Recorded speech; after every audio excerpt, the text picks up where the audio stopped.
সুপ্রিয় নবম এবং দশম শ্রেণীর শিক্ষার্থীরা, আজকে আমরা তোমাদের ৩.২ এর মূল বইয়ের ১০ নাম্বার প্রশ্নটি নিয়ে আজকে আমরা তোমাদেরকে খুব সহজভাবে অঙ্কটি বুঝিয়ে দেব।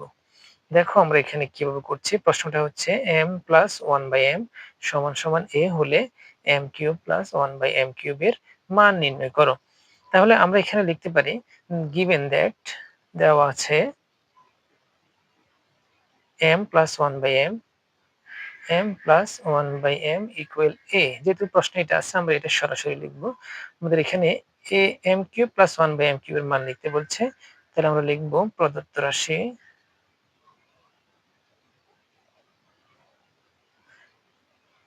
m³ + 1/m³। এখানে দেখো আমরা যদি এটাকে a ধরি আর এটাকে যদি আমরা v ধরি, তাহলে a³ - a³ + v³ এর অনুসিদ্ধান্ত আমরা এখানে লিখতে পারি। তাহলে দেখো a³ + v³ এর অনুসিদ্ধান্ত হচ্ছে a + 1/a a + b whole cube - 3ab a + v। মনে রাখবে যে ফিগারটি থাকুক সেটাই ধরতে হবে, আর এখানে যেটা থাকুক সেটা b ধরতে হবে। অর্থাৎ সেখানে ফিগারটা চেঞ্জ করে দিতে পারে, কিন্তু যেটাই থাকুক সেটা তুমি a ধরে নিবে আর এটা b ধরে নিবে, অনুসিদ্ধান্ত বসাবে। এখন দেখো আমরা যদি a + 1/a³ এটার মান বসাই, তাহলে আমরা এখানে পেলাম a + 1/a³ এর মান হচ্ছে a।